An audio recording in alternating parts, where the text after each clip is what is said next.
Então, Entendi. eu estou atrapalhando. Não. E aqui eu estou dando. Tá. Então, bom dia a todos, os presenciais, que está acompanhando aí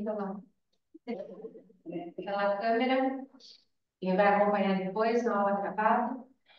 Hoje nós vamos ver a lição 12, que vai falar de consolidação, é a parte 1, e semana que vem tem a parte 2 desse assunto, desse tema de consolidação. Antes da gente começar, vamos orar.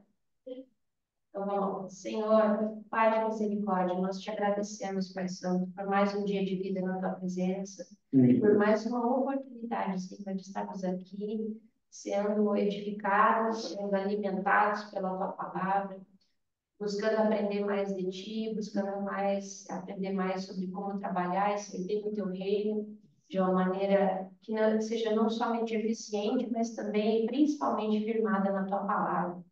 Que o Senhor nos invista, Senhor, no poder do teu Espírito Santo, e que o Senhor manifeste a tua presença em todas as classes, sobre todos os alunos, todos os professores, todos os líderes, pastores que estão aqui. Que o Senhor nos cubra com as tuas bênçãos e com a tua proteção. E nos ajude, Senhor, a ser não somente ouvintes, mas principalmente praticantes da tua palavra em todas as áreas de nossas vidas, todos os dias, sem o fingimento, mas de uma maneira verdadeira que agrade ao Senhor. Amém. Muito obrigada, Pai. Em nome de Jesus, nós oramos a ti. Amém. Amém. Amém. Então vamos lá. A gente vai falar de consolidação. E aí a gente precisa saber o que é a consolidação. Pelo dicionário, a palavra consolidação, consolidar, significa tornar firme, resistente, estável, sólido, né? Mas no contexto de célula, no contexto de evangelismo, né? Vocês estavam estudando essa questão de como evangelizar, de como trazer pessoas a Cristo e tal. E agora, alguém levantou a mão no culto, alguém foi lá na frente, ou alguém dentro da célula falou assim, eu quero aceitar Cristo, eu acho que eu entendi, eu quero isso para mim. E aí você, se você não tem uma experiência, né? É aquele momento que você olha e fala assim, que lindo, que bom, e agora? Eu faço o que a partir daqui, né? Então, tem algo para se fazer. Então, a pessoa que se decidiu ou se recém se converteu, ela vai precisar de necessidades, de cuidados especiais. Tem um versículo lá em Mateus 28, 18 a 20, versículo 2, que diz assim: Então Jesus aproximou-se deles e disse: Foi-me dada toda a autoridade no céu e na terra. Portanto, vão e façam discípulos de todas as nações, batizando-os em nome do Pai e do Filho e do Espírito Santo, ensinando-os a obedecer a tudo que eu lhes ordenei. E eu estarei sempre com vocês até o fim dos tempos. Então, depois da pregação do Evangelho, vem o ensino, vem o discipulado. Você vai ensinar a pessoa como é que é um cristão, né? Porque a pessoa chega, a gente tem até música, você fala sobre isso, né? Venha como está. Então, a pessoa chegou do jeito que ela está. Ela tem toda aquela bagagem, toda aquela história de vida que ela viveu até aquele ponto. Aí ela creu e aceitou Jesus como Salvador. Mas isso, embora receber a Jesus como Salvador cause uma mudança de vida, mas a pessoa está perdida, ela não sabe o que fazer. Vou contar um pouquinho da minha experiência. Antes de eu me converter, eu era espírita. Eu era espírita kardecista, aquela que acredita em reencarnação, Allan Kardec, aquelas coisas. Não tinha nada a ver com macarrão. Não cheguei nesse ponto. Isso aí é candomblé, é outra coisa. Então eu cheguei e eu aceitei Jesus, eu criei em Cristo. Mas eu tinha muitas perguntas ainda na minha cabeça. Eu falo assim, mas e a reencarnação? Tem ou não tem? Continuo orando pelos espíritos dos mortos. A gente vai, em algum momento, ver algum fantasminha aí, vai ter que conversar com ele. Como é que funciona esse negócio? Né? Eu cheguei perdidona. E aí, com muita paciência, Muito estudo, muita escola bíblica dominical, muitas perguntas ao pastor, tinha um seminarista na época também que eu me converti, que era o irmão Edeval. Eu fui atrás e fui enchendo a paciência de todo mundo, né? Enchia todo mundo de perguntas. Eu também queria mostrar muito que eu tinha me convertido. Eu falava assim, posso usar um crucifixo no peito? Posso usar uma camiseta com a cara do leão? Eu posso... E se eu fizer uma tatuagem escrito Jesus? Né? Eu estava com a cabeça assim, empolgadona. E aí eles foram, muita paciência, calma, irmãos, respira, vamos devagar, calma. A maior mostra que você se converteu vai estar na sua vida, na sua atitude. Se você quiser usar um sinal exterior, tudo bem, mas tem que ter um cuidado e tal. Mas não precisa, né? Você vai, as pessoas vão perceber que você é de Cristo agora. Se acalma, né? Mas foi assim. Eu cheguei sem saber. Sabendo que eu não tive discipular, gente, agora que eu só tem que discipular. Então, eu fiz duas vezes o curso para batismo, porque na primeira vez eu não entendi, não caiu minha ficha. Eu achei que o batismo, ele era o final da caminhada e não o início. Então, eu falava assim, gente, eu tenho muita coisa errada ainda que eu tenho que resolver antes de me batizar.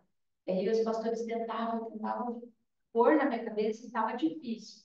Aí eu fiz o cursinho uma segunda vez, aí eu entendi. Falei, não, agora eu vou me batizar e daqui para frente vou caminhar com Cristo. E na época que tinha era a EBD, era a EBD e o culto. Não tinha nem célula quando eu cheguei aqui na igreja. Acho que vai fazer 14 anos no final do ano. Eu me converti em 2010. Então não tinha. Então eu vinha muito na EBD e não tinha nem WhatsApp naquela época. Então eu passava e-mail, eu enchia a caixa de e-mail do pastor Nivaldo. Então um dia que ele se invalidou, eu passava muito e-mail para ele e ele falou assim: fala para o meu Edevaldo, que é o nosso seminarista, ele tem mais tempo para te atender. Não, ele não foi mal educado nem nada, mas ele falou assim: olha, você gosta de ler, você gosta de conversar, de filosofar, quem tem assim, o mesmo perfil que você é o irmão Edevaldo, fala com ele. A irmã Edevaldo me emprestou uns livros, e aí foi muito legal. A gente ficava conversando um tempão sobre os assuntos. Mas foi assim. Ou seja, eu vim do jeito que eu estava.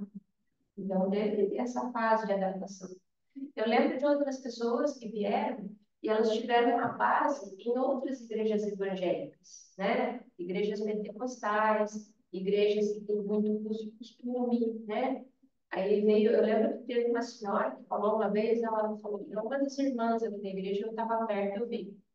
Ela falou assim, ai, irmã, eu estou vindo aqui, eu me converti e tal, mas eu ainda não consigo ficar sem pintar as unhas, né? Será que Deus me perdoa e tal? Porque eu acho tão bonita, minha unha é isso, aquilo, eu tenho que dar um jeito. Não. Aí a irmã falou assim, irmã, fica calma, que você não precisa. Ah, eu preciso voltar a usar saia? Não, pode usar calça, a irmã tem que estar vestida decente e íntima, pode usar uma calça, pode cortar o cabelo, pode fazer a unha, fica tranquilo. Porque a irmã tinha aquela coisa na cabeça dela, para ser convertida tinha que se vestir de uma certa maneira. Então, a pessoa vai chegar na célula, vai chegar na igreja com toda essa bagagem que ela traz da fora e cheia de dúvidas e perguntas, tá? E aí ele vai entrar essa questão da consolidação, que é você ensinar a pessoa, que é você estar ali para dar aquele suporte, para ela tirar algumas dúvidas, e ensinar qual é o caminho, como é que um cristão caminha na sua vida. Então, veja que isso também é uma grande responsabilidade. Você primeiro tem que estar bem consolidado, para depois você consolidar o outro, né? É até aquela história do tira a trave do teu olho para depois ajudar o irmão no cisco dele. Então, nós temos uma grande responsabilidade de sermos um exemplo de como é um cristão, porque a pessoa vai olhar para nós, né? A pessoa recente vai falar assim, olha, então eu vou olhar para o pastor Sidney, o que ele fizer eu vou fazer também, porque ele é cristão, né? Então eu estou chegando agora, eu vou fazer o que ele fizer. E aí, vamos observar, né? É a nossa responsabilidade. Mas ao mesmo tempo é um privilégio. É um privilégio você estar nessa posição de você levar o seu irmão a servir a Cristo também. Verdade. Olha só, e a gente tem dois tipos de pessoa quando elas chegam na igreja. A gente tem o decidido e a gente tem o convertido. E elas são bem diferentes. E às vezes a gente confunde as duas e isso é um perigo. O decidido, ele foi evangelizado, ele ouviu um apelo, ele foi tocado nas suas emoções, ele aceitou a mensagem do evangelho, ele fez uma oração de entrega, mas o decidido, ele está decidido num nível intelectual. Ele entendeu a mensagem do evangelho. Ou ele sentiu alguma coisa, né? Ele foi no culto, foi na célula, alguém orou, alguém pregou, alguém deu postura, falou, calou fundo ao coração da pessoa, mas ainda não chegou no nível espiritual. Ela já está convencida de que aquele é o caminho certo. O convertido, ele compreendeu que é pecador e está afastado de Deus. Então, o convertido, eu costumo dizer, eu uso a minha experiência, claro que cada pessoa é diferente, mas eu uso a minha experiência que eu lembro, assim, o que eu senti quando eu me converti, que eu soube que eu realmente havia me convertido. Eu costumo dizer assim, que foi uma espécie de desespero santo e desistência santa. Por que eu falo isso? Até por causa da minha bagagem. No Espiritismo, a gente era ensinado que Jesus existe, mas ele era só um cara legal, Jesus não era Deus. Jesus era tipo assim, o aluno prodígio da sala. Ele veio, ele fez tudo certinho e ele não precisou ficar reencarnando. Ele tirou 10 em todas as provas, e daí ele subiu e atingiu a iluminação. Aí a gente só tinha que seguir o exemplo dele. Só que quem pagava pelos pecados era a gente mesmo. Lá ninguém é Bíblia, né? Com certeza. Não, não. A gente não se vive Allan Kardec lá, que distorcido. Se alguém conhecer a Bíblia, não vai cair nessa história. Né? Por isso até que eu caí. Também não tinha nome.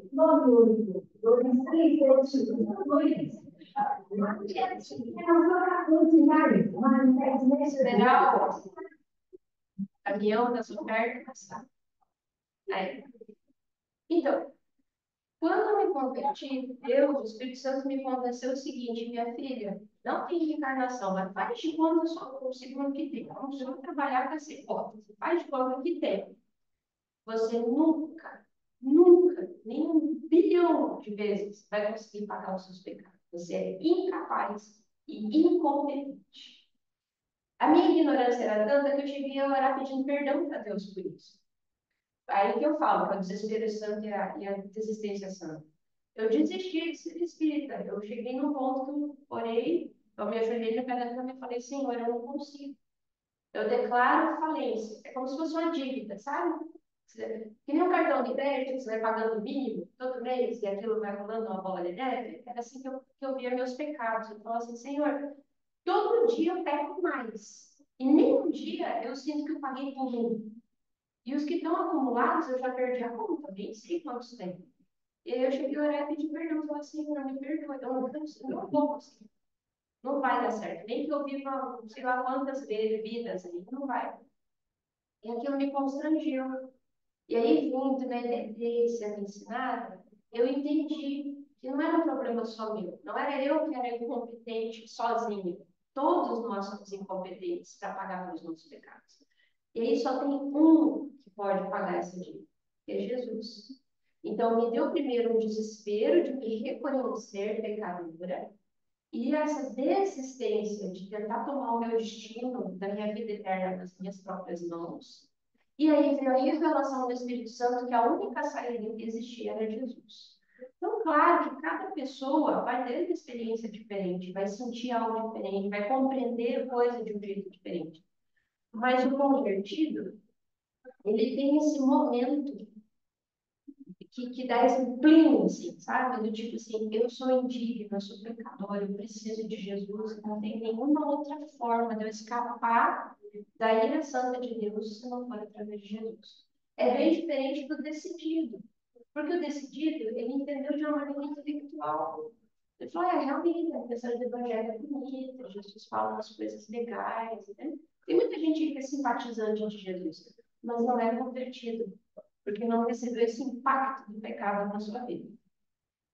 E ali, continuando, crê 100% em Jesus, se arrepende, confia em Cristo e se entrega a Ele. É esse momento que você dá da sua vida, né? Você fala assim, Senhor, eu não tenho nada para te oferecer, só eu mesmo. E eu mesmo nem sou de mim mesmo, porque foi o Senhor que me fez. Então, eu não tenho nada, mas eu estou aqui. né? Faça comigo o que o senhor quiser. Né? Eu estou aqui. Se o senhor quiser fazer comigo, o senhor faz. Então, a gente tem que ter essa compreensão.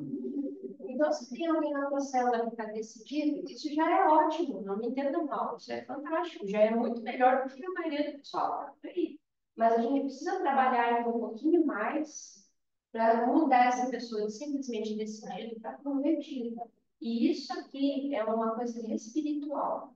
Você vai falar, você vai ensinar, mas principalmente você vai orar para que o Espírito Santo revele essa iluminação, essa revelação de Cristo para a pessoa, para que ela seja liberta daquele poder. E o Espírito Santo faz esse trabalho, né? Nossa parte, agora essa daí é do Espírito Santo, é vencer o nome do pecado, né? Exato, exato. Mas a gente pode ajudar, vamos dizer, olhando para aquela pessoa conscientemente, né? Então, e aí, depois disso, a gente vai para a consolidação. Qual é o objetivo da consolidação? Então, a gente vai verificar se houve decisão ou conversão e se a pessoa se converteu, o próximo passo é ela se batizar. Né? Lembrando que eu acabei de falar agora, às vezes outras pessoas têm essa ideia também, tem que consertar a vida inteira antes de ir para o batismo. A gente precisa ser muito incisivo com a pessoa que o batismo não é o final da caminhada, é o início. Você começa a ser cristão se batizando. E a partir daquele momento é vida nova. As coisas velhas passaram, deixa a vida passada para trás. Começa daqui. Depende da situação, aí não tem como a gente acompanhar, é só Deus mesmo para ver essa fase aí, porque, né? Por causa que se você não convive com uma pessoa, aí você não percebe se mudou alguma coisa ou não, né? Só quando está na igreja, senão quando está na célula, por exemplo, não tá, só quando está na célula, não dá. Ponto importante que a irmã falou. Mas a célula, a gente sempre bate nessa tecla, tanto nos cursos como no GD, que é a reunião que a gente tem mensal com os líderes. A célula, o ideal dela é você não ter contato com as pessoas da célula só no dia da célula. É você ter uma amizade, você criar um vínculo com essas pessoas durante a semana também. Uma mensagem, alguma coisa, dizer, e aí? Por exemplo, na célula, a pessoa pediu oração porque estava se sentindo mal, estava meio adoentada. Então, a célula foi na sexta. De repente, na segunda, você passou uma mensagem: oi, tudo bem? Eu lembro que a gente orou porque você não estava bem. Como é que você está hoje? Você melhorou? Sabe? Então, você ter esse vínculo continuado. De preferência, criar uma amizade mesmo. Às vezes, chamar a pessoa para tomar um café na sua casa, ou você na casa da pessoa. A ideia é justamente que esse pequeno grupo de pessoas esteja próximo um dos outros, entendeu? Então, o ideal é a gente ter esse cuidado. E claro que vai dar trabalho, porque se a pessoa dizer, não, tudo bem, melhorei, estou ótima, obrigada por ligar, valeu. Mas se a pessoa diz, nem te conto, e depois daquilo eu ainda passei mais mal, depois aconteceu tal coisa, depois alguém brigou comigo, depois eu fui lá e o cachorro me mordeu, e aí você tem que dar atenção. Na verdade, assim, tem gente que queria mais falar muito, né? Então, quer dizer, não se abre, né? E, então, na nossa célula, tem uma família que ela é assim, né? A gente vou lá, por exemplo, assim, ela fala mais, então eu vou lá, vejo o que ela está. Por exemplo, sobrou coisa de célula de boa, coisa assim, eu aproveito, vou lá levar um pouquinho para ela, para aproveitar conversar e tudo. Fazer um carinho, assim, né? Porque tem que estar se importando com eles, né? Sim. E agora tem outro caso, assim, por exemplo, às vezes é o pai e o filho que vai, sabe, na célula. Eles só chegam de madrugada, eles saem cedo e a gente não está tendo toda hora disso, assim, sabe? A gente não tem nada de afinidade, sabe? Assim, para poder puxar uma assunto, sabe, das pessoas assim, mas meio fechadão, Olha, irmão, uma coisa que eu vi. Até não é nem brasileiro, né? Então, também nós é uma barreira. Não, realmente é difícil, às vezes é devagar. Às vezes a constância vai quebrando essas barreiras, né? Então, eu precisei de um tempo até dar um resultado. Mas uma coisa que uma vez eu fiz uma experiência na época da pandemia, porque a gente ficou muito tempo longe, só se vendo por videochamada e tal, e eu devia fazer mais isso, na verdade, mas foi uma coisa que eu vi que tinha um efeito que eu nem esperava. Eu tirei um dia e eu nem falei nada para as pessoas, só mandei um áudio de oração.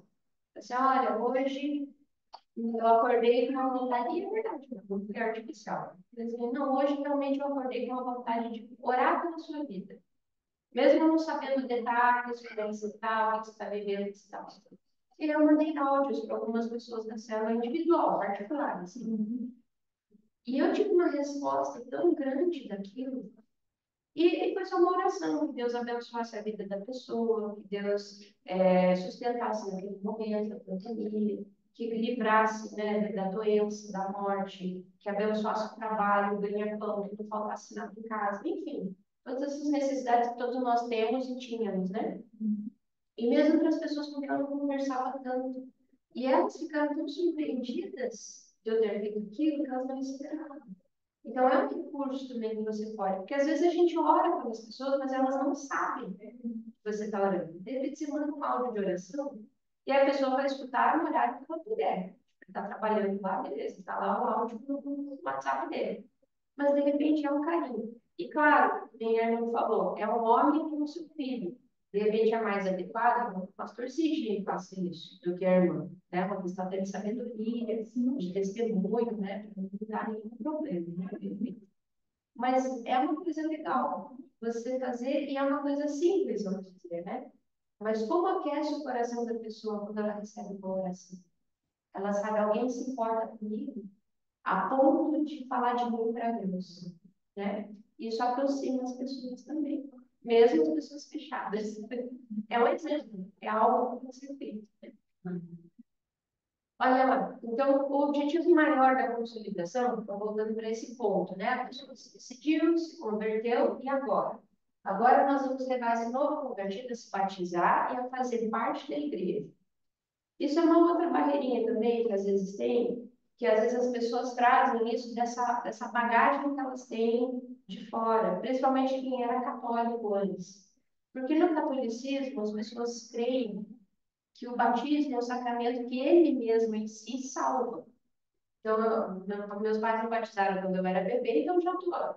O meu está garantido. Não importa o que eu faço na minha vida, eu fui batizada. Então, a gente já viu isso acontecer aqui, de gente que veio, participou dos cursos, participou, foi até em retiro, fez um monte de coisa. Batizou, sumiu da igreja. Foi embora. Sumiu, trocou de telefone, não deu mais notícia, desapareceu. Então, a gente precisa ter esse cuidado de falar, olha, o batismo ele é um marco, ele é um evento na sua vida importantíssimo, mas não é ele que vai te salvar, você precisa continuar, a caminhada começa agora, né? É que nem um casamento. O casamento não acaba no dia da cerimônia, né? A gente passa tanto tempo programando, ai, o vestido, e as flores, a decoração, e o que vai ter no buffet e tal. Mas daí se acabou a cerimônia agora. Não, agora cada um vai para sua casa e acabou. Né? Não, agora que a gente vai começar a ficar casado. Então é isso. Então, voltando lá na situação do batismo, eles estão com uma certa agora, né?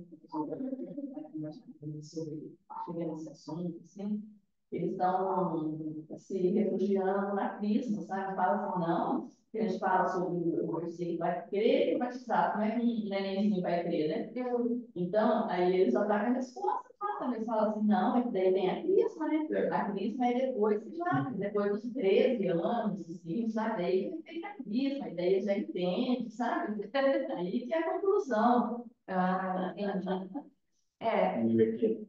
Essa questão, inclusive eu acho assim. A crise tem segurado a arte, porque já tem que dar mais um passo, então eu faço mais um sacrifício. Mas aí dá para conversar e falar assim, olha, cara, você crismou, mas você continua indo na missa, você tem uma transformação de vida, né? A tua vida muda, o teu jeito de ver o mundo muda. Porque é isso que Jesus faz, ele muda a cabeça da gente. Ele muda não só o nosso comportamento exterior, ele muda até a forma que a gente pensa.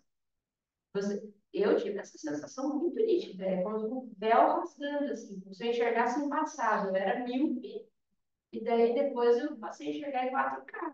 Jesus foi mostrando, assim, as coisas para mim. Aí até a forma que eu pensava, as minhas ideias, as minhas filosofias, tudo mudou. Tudo. E claro, não foi uma coisa mágica, tipo assim, mas ao longo dos acontecimentos da vida, Jesus foi mostrando, foi pontuando, né? Eu acho assim que, às vezes, quando a pessoa começa a vir assim, para Deus, geralmente quando eu convido alguém para o céu, assim, eu não estou pedindo para ninguém vir para a minha igreja, sabe? Eu vim para a placa de igreja não salva, tá? Eu só quero convidar vocês um momento com Deus. E ali, cada vez que ele vem, ele vai ouvindo aquela palavra, a mensagem de Deus ali, ele vai, né? E aí ele vai se socializando também ali, vai vendo que está tudo certo, o que está falando ali na Bíblia e tal. Passa, deu oportunidade para ele também participar daquele momento assim de então, ler tantos versículos, você pode ler na sua Bíblia, então, se você não tem, passa a Bíblia que a pessoa lê lá no mais, está escrito, né? E depois, no final das contas, depois da mensagem também, eu gosto assim, tá? De dar uma oportunidade para que as pessoas se expressem. Como que você vê a palavra da Bíblia que foi lida, que foi falada? Como que você vê? Explica a sua versão, você concorda com o que foi falado, ou você tem alguma dúvida, sabe? Sim. Explicar, então, também, e fazer isso, né? E aí, devagar, com tudo isso, eu peço a Deus, oro sempre, né? E até quando eu vou convidar, e depois quando eu convidei, a primeira coisa que eu faço é orar para que Deus faça essa obra de salvação dele, da mente, né? Para que dê certo, porque a gente não pode dar mais além disso, né? Porque para esse entendimento é só Deus que dá. Tem pergunta aí? Pode fazer a pergunta, Michele. Bom dia, Cris. Eu tenho uma dúvida assim. Você já passou ou você já teve que lidar que tipo de abordagem eu posso ter com uma pessoa assim, ó? A pessoa ela tem interesse, ela fala que ela gostaria dessa mudança, mas é como se ela não buscasse estar, como que eu posso te explicar? Por exemplo, ela não procura estar nesse meio para conhecer melhor. Ela entende, ela fala que ela quer, mas ela continua lá no mundão, o interesse dela é mais aquelas outras coisas. Então, assim, para que aquela pessoa não se sinta pressionada, tipo, ou não veja a gente como, tá falando que eu tenho que parar com isso, parar com aquilo, porque não é essa a intenção, né? A gente não pode chegar e falar, olha, se você não parar disso, você não vai. Você já passou por uma situação que você vê que a pessoa é como se fosse uma falta de interesse, tipo, eu quero, mas eu não tenho interesse. Como lidar? Que tipo de abordagem eu poderia fazer com essa pessoa para não perdê-la? Olha, eu já passei sim, já passei. Inclusive aqui perto, a gente foi fazer a célula, essa pessoa era parente de um dos membros da célula, na época, né, isso faz alguns anos. Ela veio, ela escutou, ela tinha dúvidas, ela perguntou, fez um monte de perguntas, a gente respondeu. Inclusive, a gente ficou tão empolgada que ela estava cheia de perguntas, falando assim, ela está buscando, ela está querendo. Aí ela veio, acho que umas 2, 3 vezes, sempre aquela empolgação. Só que entre uma reunião da célula e outra, esse parente dessa pessoa ia contando para a gente, né, o que que ela estava fazendo e tal, e a gente viu que tinha essa diferença. Na hora da célula, ela estava ali toda empolgada, perguntando e querendo e buscando, e o que eu quero, o que eu quero, o que eu quero. Inclusive, eu lembro que na época ela disse até que ela era incomodada por demônios, ela estava vendo coisa dentro da casa dela, estava feia a situação.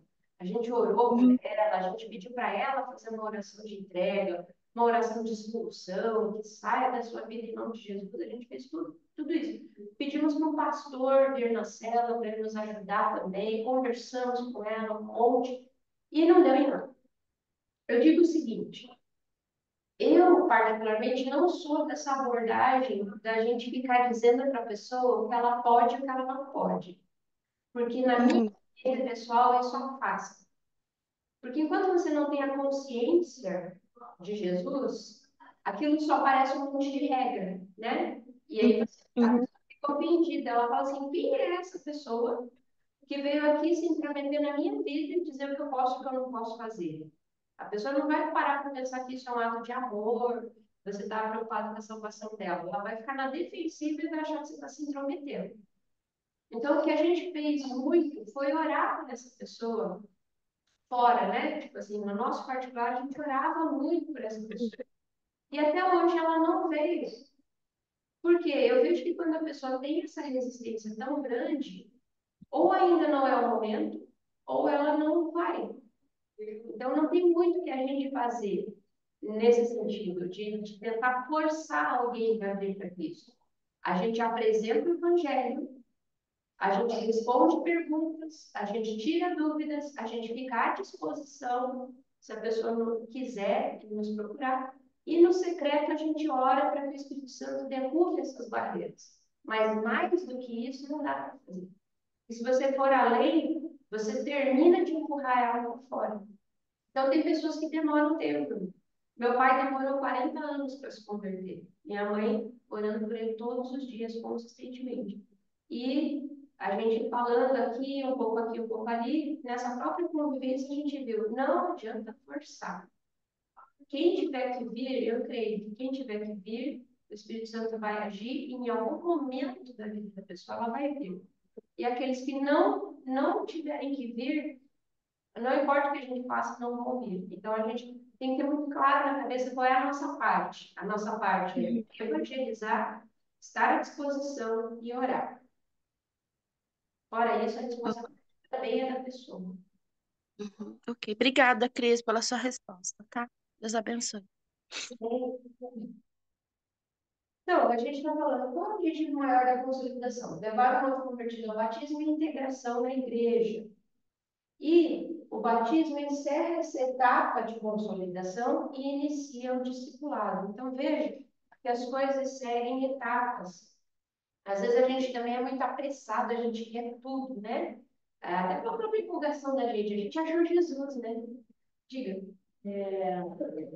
A gente estava acostumado a discipular primeiro, para depois batizar. Então, primeiro tem que batizar, para depois discipular. É que o que a irmã entende por discipulado? Falar o beabá, ele começa a vai o e vai até Um cursinho. terminar o primeiro grau completo. E depois que passa o segundo grau, é que é o batismo. Depois bateu para o segundo grau. É que a gente chama de discipulado. Ensinar as fases da Bíblia. Só que o discipulado já começa na evangelização. O discipulado, quando a pessoa anuncia o evangelho a alguém, já está discipulando. Já começa a discipular. É porque assim, ó, eu vou te contar a experiência. Porque essa palavra discipulado é fazer o discípulo. Como é que você vai fazer o discípulo? Ele não nasceu ainda. Então, ele nasce no novo nascimento, na conversão, e vai esse é um processo lento. Isso. É assim, a pessoa ela quer entender, para depois ela batizar. Geralmente. Então, isso eu chamo de discipulado. Então, o que a gente, no passado, a gente fazia isso, que a pessoa ia na igreja, sabe? Assim, ia na célula, depois ia na igreja, mas ia na igreja, mas só com a pregação, ela não entendia tudo. Aí na visita, né, a gente deixava o cartãozinho escrito, né, que quer visita, tal. Aí marcava a visita, no dia da visita, ela falava, né, mais assim, dava uma introdução, né, sobre essas coisas para ele, né, não dava para te falar de uma forma que sou cidadã, mas é isso, aí a gente fazia isso, ela falava assim, então tem mais questão, então não entendi tudo, tal. Aí a gente marcava, começar a fazer esse resumo ali para ela entender, até ela entender. Então, a gente dava 2 meses, assim, uma vez por semana, uns 2 meses, para ela poder entender, para ir, que ela pediu o batismo. Entendi. Então, é uma questão até o que o pastor Serginho falou. Por isso que eu perguntei a definição de discipulado, porque às vezes o pessoal chama de discipulado, a gente já conecta essa palavra com um cursinho pré-batismo. Não. Né? Um curso, um tirar dúvidas e tal. O discipulado, nesse sentido, é a caminhada cristã. É a caminhada cristã. Você vai mostrar para a pessoa como se vive. Então, ele vai muito além do curso bíblico. É isso que quer dizer. Então, a pessoa... Inclusive, nós temos um curso de batismo. É o curso que a gente apresenta os pilares fundamentais do cristianismo, o que é o Espírito Santo, o que é conversão, fala sobre batismo, sobre dízimo, sobre ceia, sobre céu, sobre inferno. A gente compreende todos esses assuntos básicos para a pessoa entender para ela tomar a decisão do batismo. É que aqui assim agora, mas não sei em outro lugar se já é assim também, mas assim, isso estou falando antes do Covid, né? Então, naquela época, não tinha isso aí na igreja, sabe? A pessoa aí começava a ir na série, começava a ir, daí começava a ir para a igreja também, ou vice-versa. Mas aí, mesmo ela estando lá, mas ela não tinha como ela saber tirar todas essas dúvidas. Exato. Ele mora longe. São métodos. São métodos, né? Hoje a gente faz um cursinho aqui na igreja, mas existe você ir na casa da pessoa, existem várias formas de fazer. Mas o que o discipulado significa, digamos, na acepção da palavra que está na Bíblia, nessa ordenança de Jesus, e de fazer discípulos, é justamente isso, você ensinar as pessoas a como caminhar com Cristo. Então, o fazer discípulos é algo para a vida. Ele vai muito além de um curso bíblico ou de uma reunião para tirar dúvidas. É isso que eu quero dizer. Então, o batismo encerra a fase de consolidação. A consolidação é o quê? Eu tenho certeza que eu me converti. Eu tenho certeza que agora eu sou de Cristo.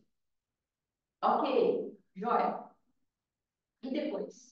Né? Foi o que eu falei da cerimônia de casamento. Casamos, né? Agora já pode beijar a noiva. E agora? Agora nós vamos para casa e nós vamos viver o dia a dia. Nós vamos lavar a louça, botar o lixo para fora, nós vamos pagar boleto junto, nós vamos brigar, nós vamos, entendeu? Agora a gente começa a viver. Então, esse discipulado é a caminhada, né? E aí, estou com Jesus. E agora, o que eu faço? Agora você vai e vive uma vida conforme Jesus. No seu trabalho, na sua vizinhança, na sua família, na sua faculdade. Agora você vai começar a viver com Jesus. Pela luz e sal. Exatamente. Então, a gente vai ver as questões, tomando, por exemplo, a conversão de Saulo em Paulo, né? A gente vai tomar ele como exemplo de como que foi a consolidação de Paulo. Então, primeiro, Jesus disse a Saulo, levante-se e entre na cidade, alguém lhe dirá o que você deve fazer. Então, o que acontece? Dizer ao recém-convertido o que ele deve fazer, ou seja, lhe dar a orientação. Como eu falei, o recém-convertido está perdido. O que eu faço agora? Irmão, agora eu tenho que deixar o cabelo crescer, tem que parar de pintar a unha, eu tenho que ficar gritando toda hora, aleluia! Como é que eu faço? Como é que funciona esse negócio? Né? A pessoa não sabe. Então, é justamente isso. Para Saulo, funcionou assim: olha, você vai lá e alguém vai te dizer o que você deve fazer. Então, aí a gente tem essas duas perguntas para reflexão. Qual é a importância da consolidação para o recém-convertido? E quais as direções e orientações que o recém-convertido necessita receber? O que vocês acham? Vamos ver o que vocês acham disso. Eu acho que eu estar na vida dele, recebeu a Cristo, e uma das coisas principais é levá-lo, ensiná-lo a um relacionamento diário com Deus. Porque o objetivo do Cristo é esse. Eu, por exemplo, vamos supor que eu vou lá para a Antártida fazer um trabalho de 2 anos para pesquisar os animais de museu e tal. E só eu, Deus, que sabe ter um auxiliar. Eu sou um cientista. Ora, não tem grego, há 2 anos não tem grego. Então, Ele vai sustentar a tua Acabou, fé. acabou a minha vida, acabou a fé, acabou tudo. Acabou o relacionamento, tudo. Não tem mais religião, eu só estou com os bichos lá. Mas lógico que não. Por quê? Porque o objetivo da religião é levar a pessoa a ter um relacionamento com Deus. Esse relacionamento com o Pai. Então, lá na Antártida, lá, só com os bichos de Deus, eu vou me relacionar com Deus. Claro que eu preciso. Eu tenho essa necessidade. É uma coisa individual, íntima. Então, a primeira coisa que eu acho que o convertido precisa entender é que ele está partindo para uma vida de relacionamento com Deus. É isso que tem que ter. E se ligou ao Pai novamente. Acabou esse negócio de casamento. Acabou esse negócio de se virar nos 30. Não, a sua vida é uma vida de independência do tal. Então, eu acho que isso é o fundamento. Aí, as outras coisas são acessórias. Sabe, e o pastor Sidney tocou num ponto importante. As pessoas também, quando chegam, elas não sabem as coisas que para nós, que já temos uma caminhada, já são meio óbvias. Elas não sabem, por exemplo, como orar. Ou muitas sabem a oração do Pai Nosso decorada, e outras não sabem nem isso. Inclusive, na célula, eu incentivar as pessoas a orar, porque dá muita vergonha. E aí a gente ensina, né? Ó, você tem que fazer oração todos os dias. Tá bom, mas como que faz? Eu já vi gente falando assim, irmã, eu até queria orar, eu acho muito legal, mas eu não tenho assunto para falar com Deus, né? Então, que assunto que eu falo com Deus? O que eu apresento para Ele? Ou então outros falam assim, mas você orar bonito, que nem você. Não é orar bonito, é para conversar com o seu pai, né? Mas a pessoa tem essa barreira, essa dificuldade. Então, a gente tem que se ligar. Ah, você tem que ler a Bíblia. Aí já me perguntaram, aquela caixinha de promessa conta? Todo dia eu vou lá e pego um papelzinho e leio. Isso conta como ler a Bíblia? Não, você tem que ler a Bíblia. E eu pego e eu abro, assim, qualquer página, né? Escolho, pronto, aqui. Não, começa o livro do começo, né? Pega lá o Evangelho de João, por exemplo, capítulo 1, versículo 1, começa e vai, né? Então, a gente tem que exatamente dizer às pessoas o que elas devem fazer. Não, como eu falei para a irmã Josiane, no sentido de intromissão na vida da pessoa, mas de ensino, né? De ensinar, olha, irmão, então, agora, como é que faz? Faz assim. Você vai ensinar, faz assim. Como é que ora? Ora assim. Como é que lê a Bíblia? Lê assim. Né? Lê um pedacinho, aí você pensa no que você leu. Tal, se você tem uma pergunta, anota, e vem e pergunta para a gente depois, vamos discutir, vamos conversar, né? Então, começa bem assim mesmo, né? Falar sobre perdão, sobre ética, né? Ser honesto, pagar suas dívidas, não ser caloteiro, enfim. Você vai pegando pontos conforme a pessoa vai te apresentando também, é uma coisa dinâmica. É mais ou menos que nem criar um filho. Por exemplo, muitos pais têm essa dúvida de, ai, como é que eu vou falar de sexo para o meu filho? De maneira tranquila e natural. A criança é pequenininha, ela vem falar, de onde vem os bebês? Ah, vem da barriga da mamãe. Ah, então tá bom, tá ótimo. Não precisa mais do que isso. Daqui a pouco a criança cresce um pouquinho, mas como é que o neném entrou lá dentro?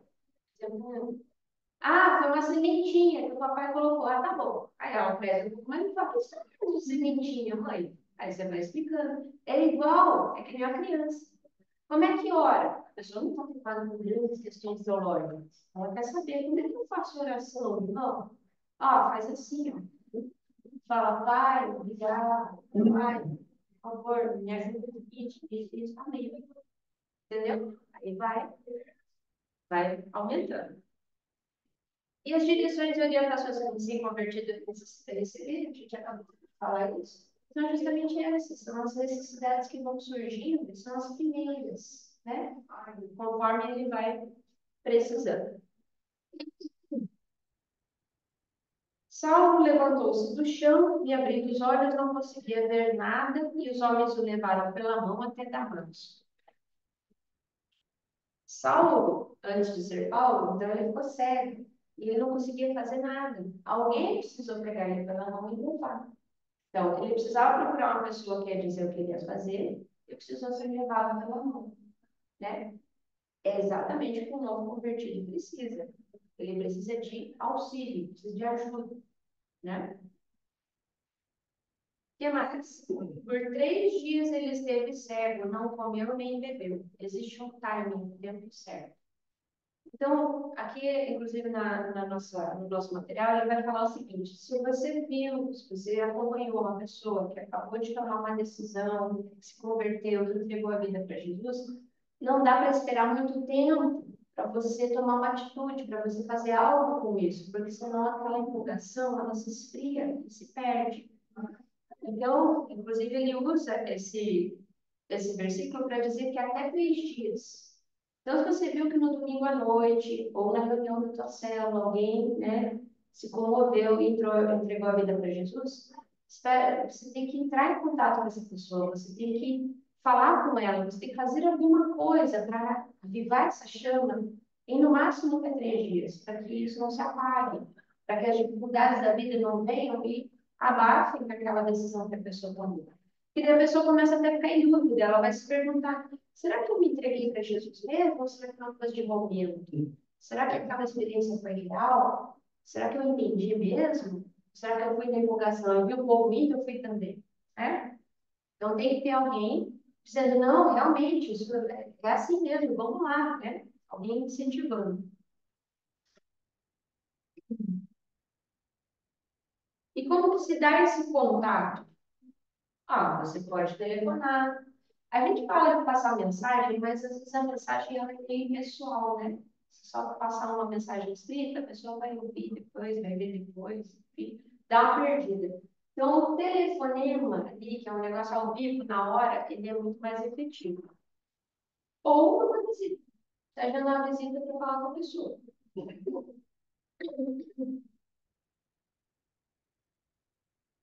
que mais? Em Damasco havia um discípulo chamado Ananias, que o Senhor chamou numa visão: Ananias. E Ananias disse: eis-me aqui, Senhor. Né? Respondeu ele. Então, quem deve ser o consolidador? O consolidador, ele tem que ser um discípulo. Não adianta o recém-convertido tentar de aula com o recém-convertido, tem que ser uma pessoa mais experiente. E essa pessoa mais experiente que somos nós, a gente tem que ter isso que o pastor Serginho falou, essa intimidade com Deus. Nós temos que estar continuamente em oração, no estudo da palavra, para que nós, inclusive, tenhamos condições de receber e de orientar esse novo convertido. Se eu estiver afastada, como é que eu vou ensinar alguém a se aproximar? Entendeu? Então, você tem que cuidar do seu também. Você não pode deixar a peteca cair. E aí vem uma pergunta também para reflexão de vocês. Pensem aí na sua realidade de hoje.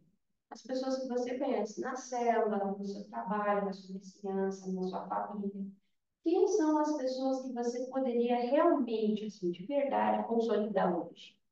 Tem alguém que está aí no teu radar? Você, tá? Você lembra e fala: puxa, acho que tal pessoa poderia, de repente, estar um pouco mais presente ali, ensinando, falando, checando, vendo como é que tá a fé dessa pessoa, né? Então, com certeza, a gente tem alguém aí no radar que a gente pode investir na vida dessa pessoa.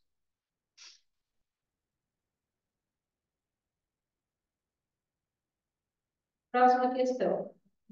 O Senhor me disse: vá à casa de Judas, na rua chamada Direita, e pergunte por um homem de Tarso chamado Saulo. Ele está orando. Numa visão, viu um homem chamado Ananias chegar e impor-lhe as mãos para que voltasse a ver.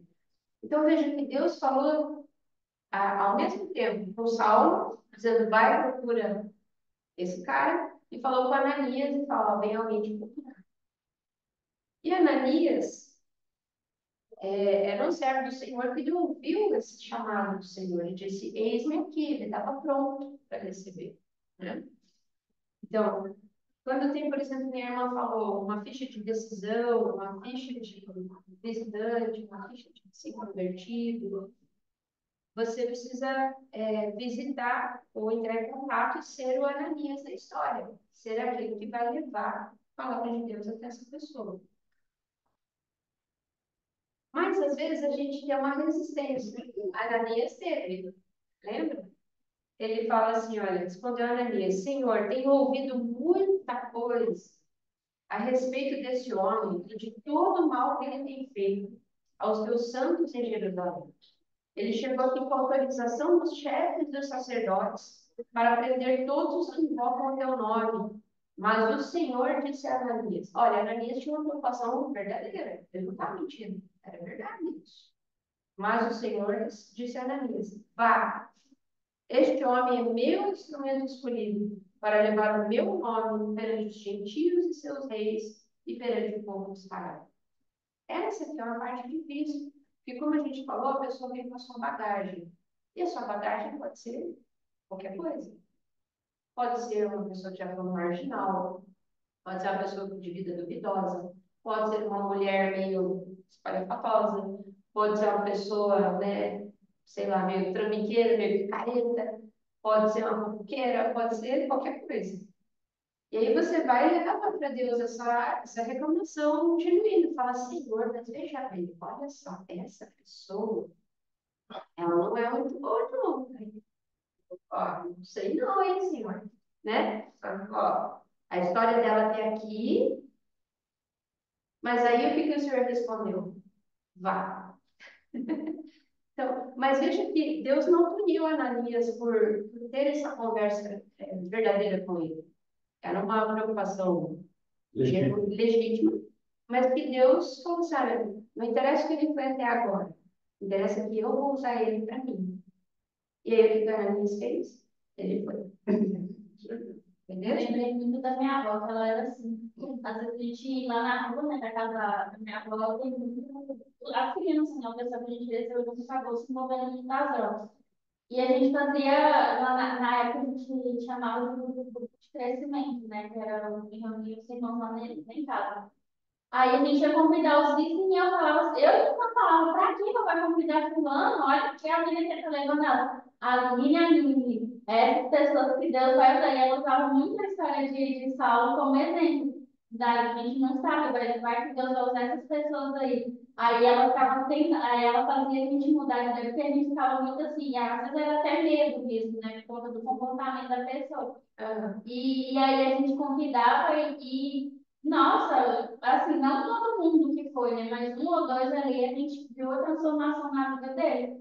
Então, eu sempre levo isso para a vida porque realmente faz total sentido. E minha avó falava muito assim para a gente, porque a gente era adolescente, né? E quando a gente é adolescente, a gente fica com medo dessas coisas, mas Deus transforma mesmo quando a pessoa permite. A gente tem essa coisa de pensar, fulano nem adianta, né? É bem isso, E né? às vezes é bem aquele fulano que é o que adianta mesmo. Exato. Claro, você falou uma coisa de perigo. Eu acho que em tudo a gente deve buscar a sabedoria de Deus, né? Mas combater também essa espécie de preconceito que a gente tem, porque é muito fácil, o coração humano ele é orgulhoso. Todos nós temos isso dentro de nós.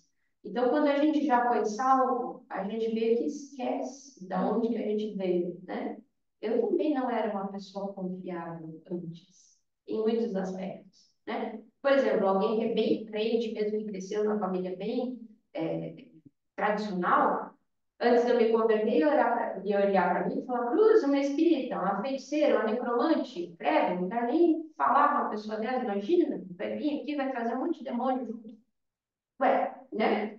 Apesar que eu nunca cheguei, Deus me protegeu, eu nunca cheguei a participar das sessões lá, eu só fico a parte teórica do negócio, graças a Deus.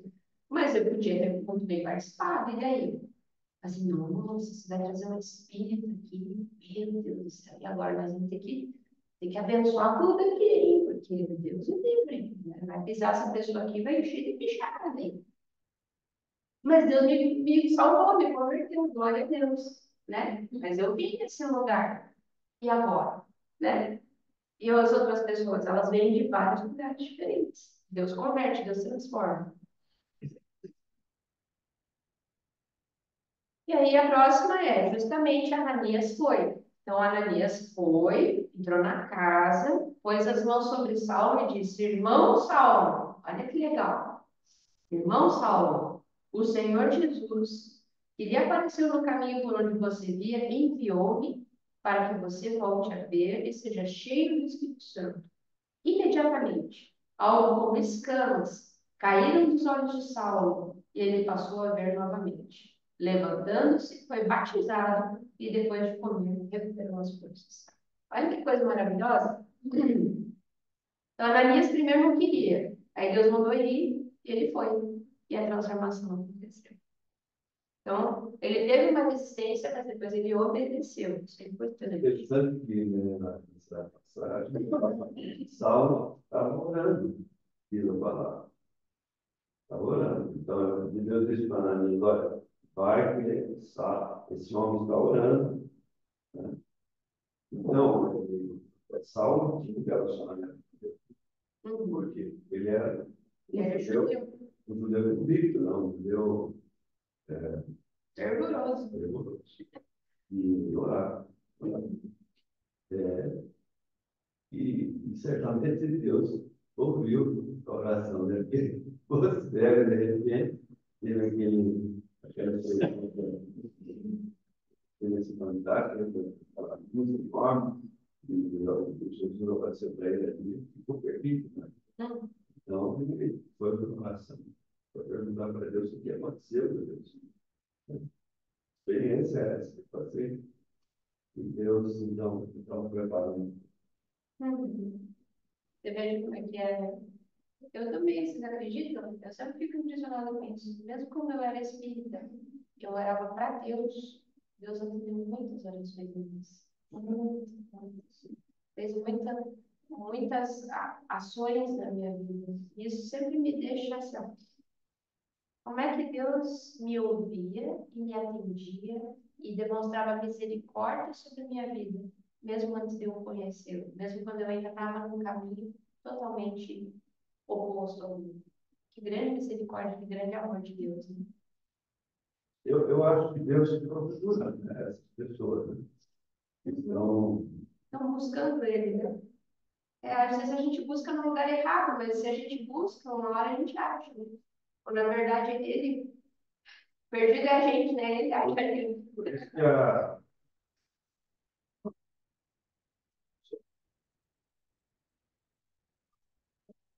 verdade para, e a pessoa não responde. Então, você não se desperta para Deus, não consegue entender Deus.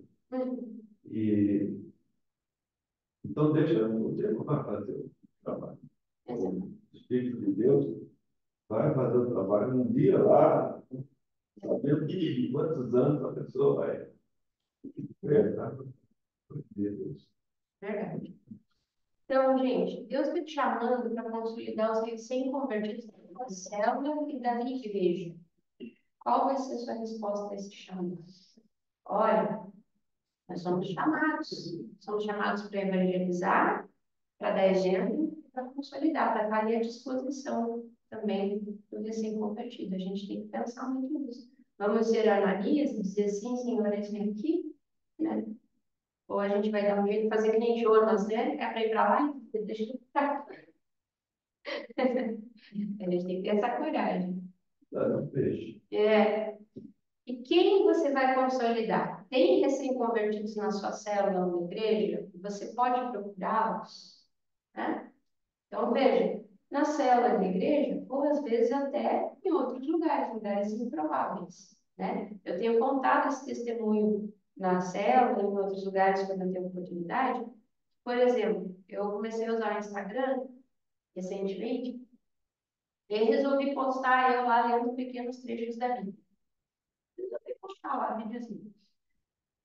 E não esperava muita coisa disso, né? Eu pensei, vou por aqui. E uma sobrinha minha entrou em contato comigo no direct, alguém que nunca tinha passado pela minha cabeça, né? Eu até falei na célula, eu falei assim, eu sempre ouço aquela conversa com os familiares, mas era uma coisa assim, Senhor, converte minha família aí, né? Não tinha que contar as pessoas específicas, né? E aí essa sobrinha entra e fala, tia, eu vi que você estava lendo a Bíblia. Eu sempre quis ler a Bíblia, mas eu nunca consegui, eu acho muito difícil de entender, eu acho muito confuso, não sei por onde começar. Como é que faz? Me dá uma dica. Tá, dei uma dica para ela ali por escrito, faz assim e tal, pega o evangelho. repente, tá? Aí me deu um clique na cabeça, né? Porque eu sempre falo que às vezes eu acho que eu sou meio lerda, né? Das ideias. Falei, olha, eu acho que isso é uma oportunidade. Aí eu falei assim, olha, Fia, a tia é professora de EBD na igreja. Então eu dou curso de Bíblia, vamos dizer, né? Se você quiser, a tia pode te ensinar. Também fiz minha irmã, não vou falar. Se ela falasse que não, beleza, não vou ferrar na goela dela. Ela falou, ah, que legal, tia, vamos sim. Aí, uma vez por semana, claro, às vezes dá uns tropeços, tá dando umas falhadas, mas a gente está tentando ali, uma vez por semana, por 1 hora, eu escolhi o Evangelho de Lucas, porque eu acho que Lucas é o mais bem explicadinho, né? Ele é mais detalhista, ele vai bem metódico. E a gente está estudando o Evangelho de Lucas, então eu pego um trecho, a gente lê, e aí eu explico, ela faz perguntas e tal. É uma pessoa que nunca nem passou por minha cabeça. Olha que coisa maravilhosa, né? Comigo aconteceu a mesma coisa no Instagram também. Eu, no início do ano, eu coloquei que eu ia começar um cronograma, né, de leitura da ordem cronológica da Bíblia. E aí uma amiga me falou assim, você não pode me passar, não quero ler, eu sempre tive vontade de ler a Bíblia, mas eu sempre pegava o Gênesis e contava mesmo que eu desistia, né? Aí eu falei, não, beleza, vou te passar. E aí minha sogra deu minha denominação. Aí eles não têm costume de ler a Bíblia, né? Então, ela não tem tanto na estendada, porque ela só que eles leem lá na igreja dela e explicam, né, da forma deles. Aí ela falou assim, aí ela me chamou de filha, né? Filha, me manda também, isso aqui. Eu falei, não, beleza. Aí nessa hora me deu a chave, falei, agora é o momento. E aí eu comecei, aí a gente tá lendo a Bíblia, ela tá seguindo certinho até hoje. Aí, dias passados, ela veio me perguntar sobre uma passagem que a gente estava lendo. E aí ela impressionada com muita coisa que aconteceu de ruim, né? Que agora a gente está lendo Crônicas e Reis, né? Primeiro Reis e segunda Crônicas. Aí ela tudo de ruim, e aí eu falei com ela assim, não, no momento exato, quando a gente chegar no Novo Testamento, você vai entender tudo isso. Aí eu estava conversando com o pastor Valmir sobre isso, e ela falou assim, Aline, ela não, você está evangelizando ela, para ela você só está ajudando ela a entender a Bíblia. Mas quando ela chegar no ápice da Bíblia, assim, ela vai ver muita coisa que aconteceu e ela vai entender que muita coisa que ela acredita é errada. Porque a Bíblia vai explicar, vai auto-explicar isso para ela, né? E foi pelo Instagram, que um dia eu postei assim, vou começar uma leitura da Bíblia esse ano, decidi começar e tal. E aí, várias pessoas pediram, mas ela é uma amiga minha, então, assim, todos sempre me perguntando, tirando dúvida comigo. E aí eu falei, não, Deus, o Senhor vai me usar, porque minha sogra é uma pessoa que eu quero muito que converta, sabe? Ela é meu marido. Então, eu estou trabalhando muito nesse sentido. E foi assim, postando nas redes sociais e acabei. Então, exato. Bom, isso é uma combate de evangelismo, se Deus quiser, vai dar muita consolidação do discipulado, né? A gente vai aproveitando essas oportunidades, olha que maravilha. Mas acho assim, o lugar mais assim, tem que estar no teu radar é na igreja da célula, né? E aí os por fora, aí a gente vai aproveitando essas oportunidades. Mas observe na tua célula, observe na igreja, nos cultos, quando o pastor faz o apelo, as pessoas vão lá na frente. Quem está indo lá? Será que eu posso dizer oi para essa pessoa? Posso ficar na próxima dela? Isso é importante. E, por fim, você está disposto a investir tempo para ligar e se encontrar com esses recém-convertidos? Quando você vai fazer isso? Uma coisa que a gente tem muito isso, é uma coisa meio que do brasileiro em geral, é que a gente é muito disposto para fazer as coisas, mas de uma maneira teórica, né? O pessoal até brinca, principalmente com o curitibano. Não, vamos marcar, vamos marcar, vamos. E daí nunca marca, nunca vai, nunca acontece. Não, mas nós estamos dispostos, vamos lá, vamos. Então você precisa ser realista. Não queira abraçar o mundo, evangelizar todo mundo, não. Tem uma pessoa que eu sei que eu seria capaz de dar certo. Quando? Fazer um plano e cumprir o plano. Quando? Eu vou falar com essa pessoa, vou falar hoje, vou falar amanhã, vou falar terça-feira. Vou falar com essa pessoa e nós vamos marcar um dia, um horário, ou a gente se vê pessoalmente, ou a gente se fala por chamada de vídeo, a gente, vamos inventar alguma coisa, né? Vamos fazer de verdade, põe em prática. Se você conseguir você já conseguiu o mundo inteiro, né? Uma alma vai no mundo inteiro. Já pensou que alegria? Você fala assim, uma pessoa se converteu por minha causa. Então, é por isso que eu sempre eu gosto de célula, sempre no mesmo lugar. Senão eu vou falar assim, uma hora a gente marca, uma hora a gente marca. Não, tá marcado, é toda sexta-feira, beleza, sabe? Não deu para ir nessa? Vamos ter que ver na outra. É toda sexta-feira, Esse local, esse horário. Né? E outra coisa também, quando a gente vai para convidar pessoas, eu acho que é fundamental. A primeira coisa que você faz é orar, pedir a Deus. Por exemplo, assim, você vê uma pessoa por ali agora, mesmo assim, um pensamento pessoal de Deus, se for, né, se for uma palavra, mas a pessoa agora, convidar para ir para a célula e tudo, me faz acontecer essa ocasiãozinha ali que eu possa poder falar com ele. Por exemplo, se eu na rua do hora comercial, né, sair por ali, comprar alguma coisa, não. Aí eu falo assim, por exemplo, se eu passo no caixa, a pessoa ali pertinho da onde eu estou com a célula, né, na minha casa, por exemplo. Aí eu passo no caixa e não tem ninguém na hora que ela tem que continuar atendendo, só eu já aproveito e já atendo com a célula. Se ela vai aceitar uma comida, né, claro, ou também, né, que eles confiam, né? Então, mas aí eu falo para Deus, sempre quando eu oro, todo dia eu oro para Deus assim, ó, Deus, aquela pessoa que for aqui para me convidar, então me dê assim, algo assim uma oportunidade, assim, que eu possa estar com ela para eu poder falar sempre para os outros. Né? Então, que Deus faça isso. Então, é isso que tem feito. Sabe? Quando eu consigo encontrar alguém assim, nesse sentido, assim, aí eu já convido, eu acho que Deus prepara para a gente esse momento certo, sabe? Verdade, só que a gente também não pode perder uma coisa dessa. Uma coisa que eu peço para Deus é não só para Ele me dar uma oportunidade, mas para Ele me ajudar a entender que é uma oportunidade. Porque às vezes depois Não que passa, fala, como é para falar também. Ele vai fazer na hora, me ilumina minha mente, para que eu possa falar basicamente o que é necessário que o senhor quer que eu fale, porque senão eu posso falar demais também, né? Verdade. Então, gente, essa foi a nossa aula de hoje. Na semana, no domingo que vem, nós vamos falar da parte 2 da multiplicação, que é mais uma parte prática. Inclusive, o nome da lição é Manual para a Consolidação. Aí, hoje a gente estudou o que é, para que serve, qual o objetivo, qual a importância e tal. E aí, semana que vem, essa lição vai ser como fazer em prática, né? Vocês vão ver que não tem nada de fantástico, de misterioso. A gente vai falar coisas que provavelmente vocês já sabem. Porém, é importante falar. É importante porque são coisas que a gente esquece ou que a gente não presta atenção. A gente passa batido. E mesmo negócio da oportunidade. Às vezes, passa na tua frente e você não percebeu que passou. Então, a gente vai ter que estar atento, consciente dessas práticas que funcionam na consolidação. Beleza?